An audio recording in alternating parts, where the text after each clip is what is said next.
Malapit ng mga anak to mga ka-farming oh. Ayan oh. Malapit ng mga anak ang ating kambing. Ayan.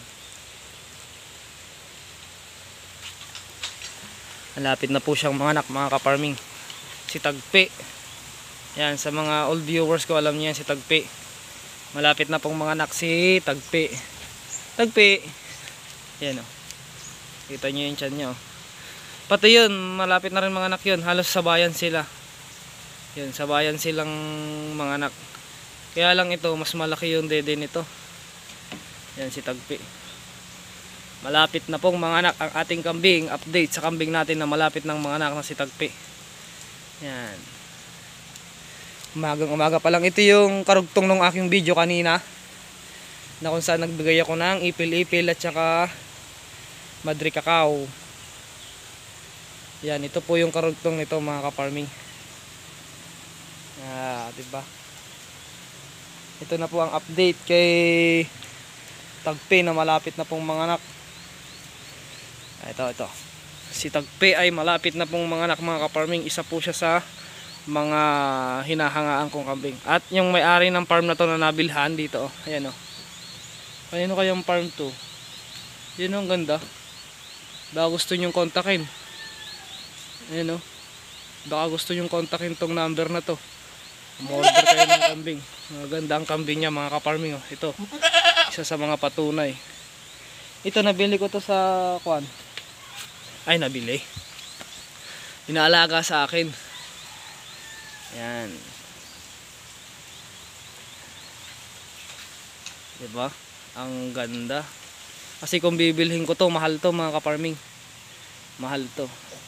Pinaalaga lang sa akin ito. Kasi nga dappled dyan mga ka-farming oh. Hindi natin kaya mga presyohan ng dappled. Yan oh, dappled dyan. Hindi basta-basta big mama yan mga ka-farming. Dappled po yan. Nanggaling po talaga sa farm yan.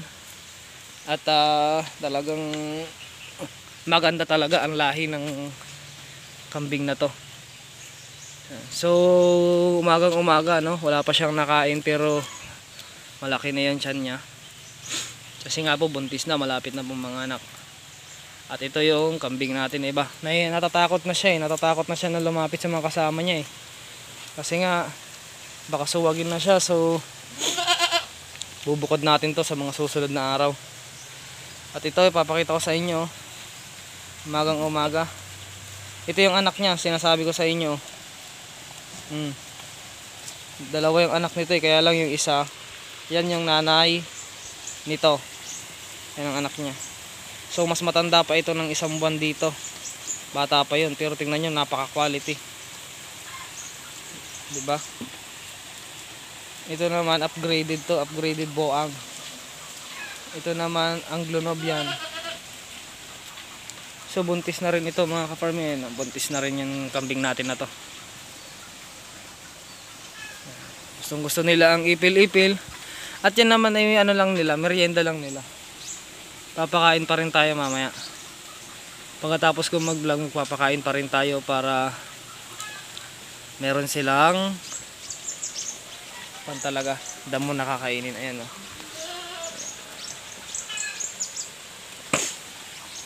Ang pinapakain natin ay ipil-ipil tsaka Madre Cacao. Lapit na pong mga anak yung kambing natin. At papakita ko sa inyo yung iba pa nating alaga mga ka-farming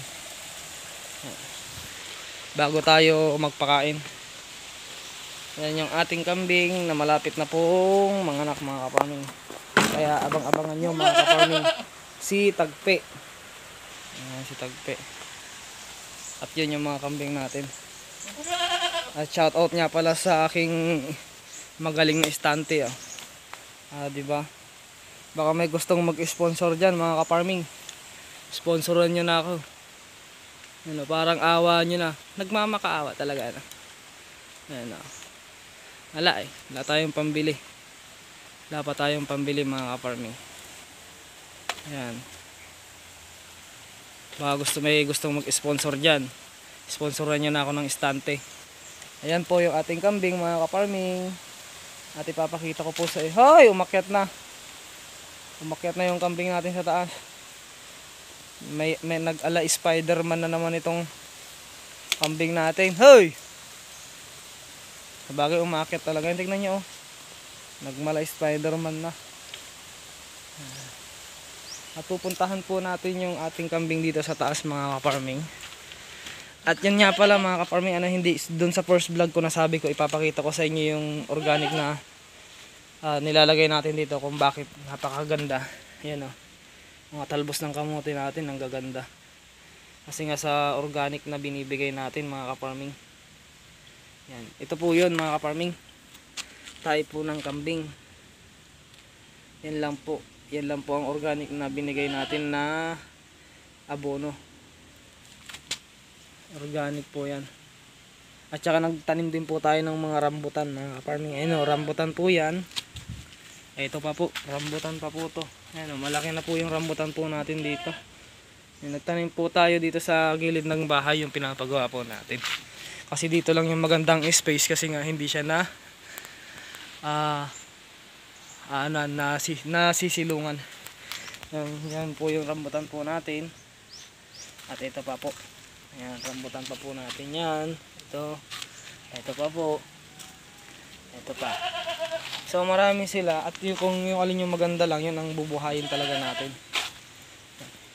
At saka ito rin po yung itinanim ko na saging bilang paghahanda na rin sa susunod na tag-ulan.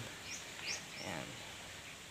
Nagtanim po tayo ng saging para sa susunod na tag-ulan. Ito pa po, may mga tanim pa tayo dito, kaya lang tinitira ng mga bata.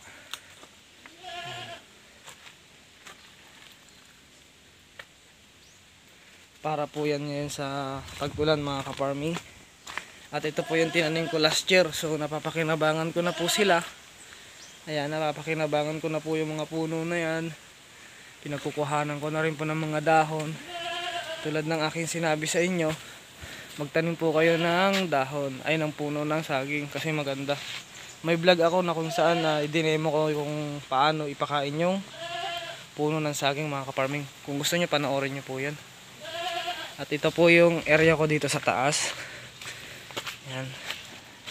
Pakita ko lang sa inyo. So marami pa tayo dito itatanim na mga saging. Tatanim natin yan. Yan. Ito po. Ito po yung sisiw po natin. Malalaking sisiw. Baka po kursonada nyo yung mga sisiw na to. Magaganda po ito, mga kaparming. Mga sisiw, mga hulo. Mga hulo po yan, hulo. Huwag ka nang lumabas. Baka mawala ka po.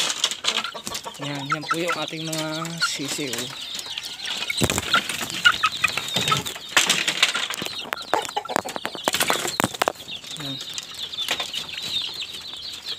Yan po yung ating mga sisiw. Lumabas na po sila.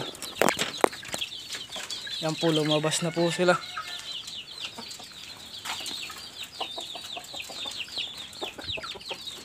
Baka mawala na naman kasi to. At ito pa po yung ibang mga sisiw natin. Dami. Ipiting kita dyan.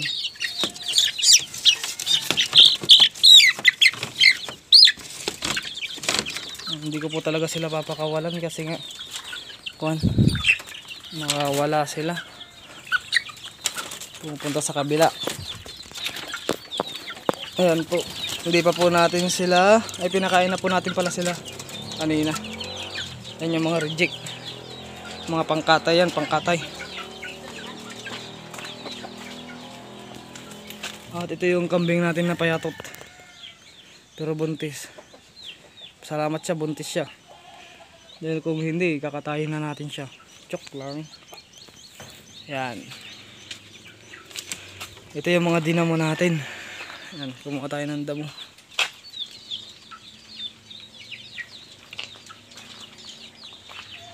So may mga stock tayo kasi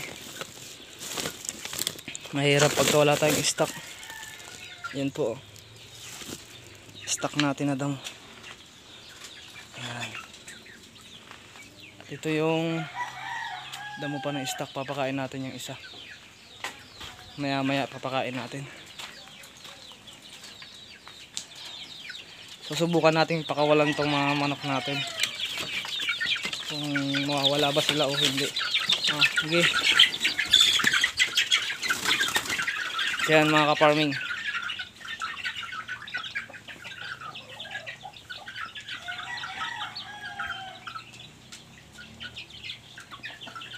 Dami nila. Yung na-incubate ko lang yan ng mga sisiw mga ka-farming.